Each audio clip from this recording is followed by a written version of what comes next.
Now you can just sit this on your amp, put on a backing track, in this particular case an A minor backing track. You can play any of these notes and they're going to sound good.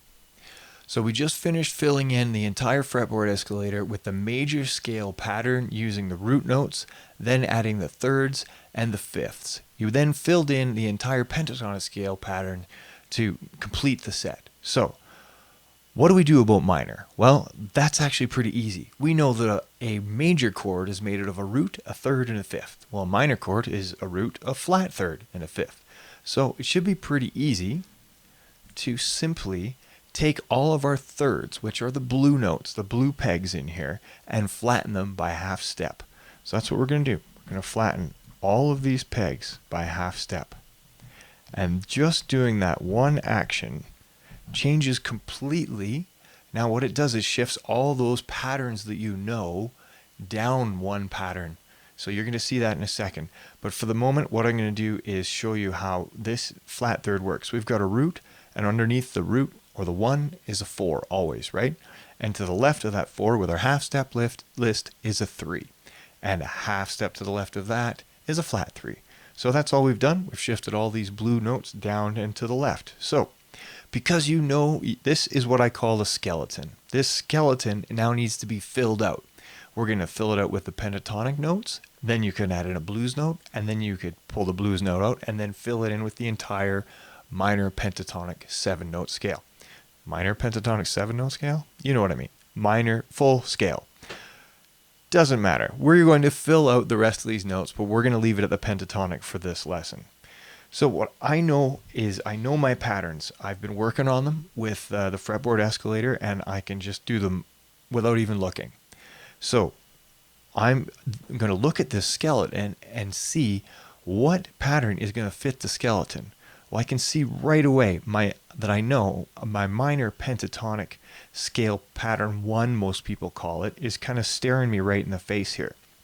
So I'm going to fill in the rest of the rest of these filler notes to make that pattern complete. So there we go.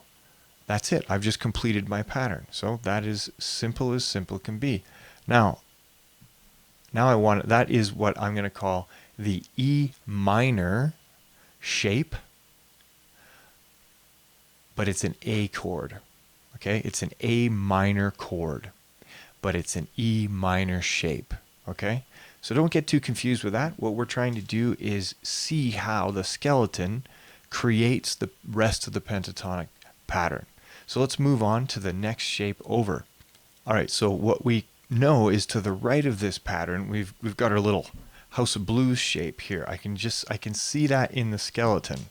If I cover this up, I see I've got the start of that House of Blues. So okay, I know what shape I need to put in here. I know I've practiced this shape a million times, and I can just drop 3 filler notes in here, and all of a sudden I have that next pattern down. Now the next one down from that I kind of call the mirror pattern. So if I start covering this up, I go, oh yeah, I've got that full line except that one outlier, and I know this side had a full line with an outlier. Oh, there's the outlier. He's over there, right? He'd be sitting right here if we had another fretboard escalator on the right-hand side.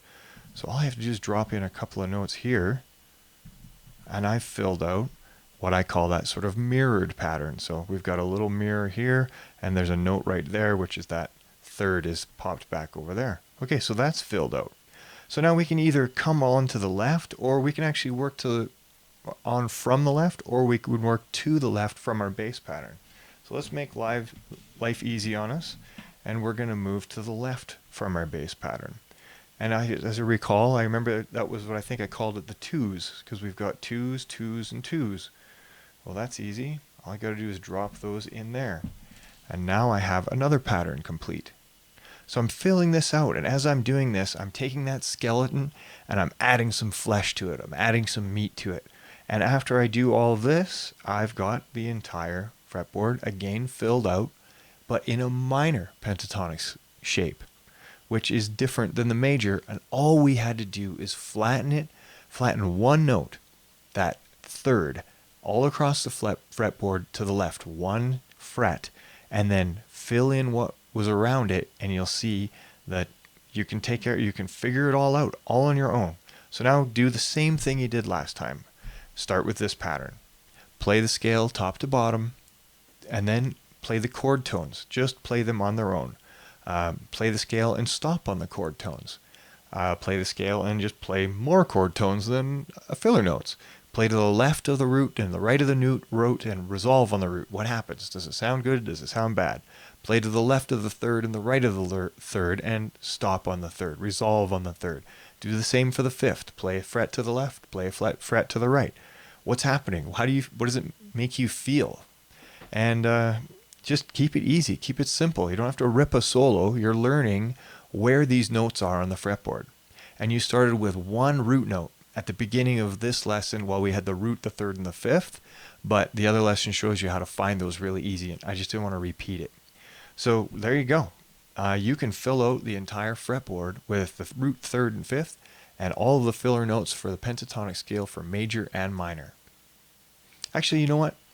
There's one more thing you can do, and I keep forgetting to say this in the videos.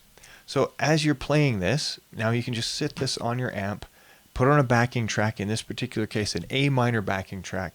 You can play any of these notes and they're going to sound good. They're all within the key, so long as your chord progression in your backing track stays diatonic, which just means it doesn't have any weird chords that are outside of the key. So let's put this, we've got A minor.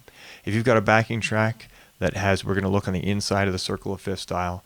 If it's got an A minor, or it's got a F major, or a G major, or an E minor, it's all going to sound good over all of those.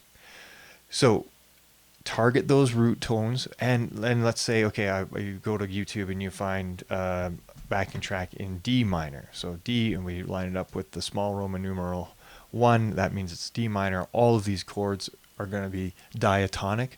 They're all going to be ones that you would be found in the key. So if you see a chord progression with any of these, then the fretboard escalator with a simple pentatonic scale shape pattern is going to work. All you have to do is take your D and you got to line it up with the root note, and you slide this end off and onto here.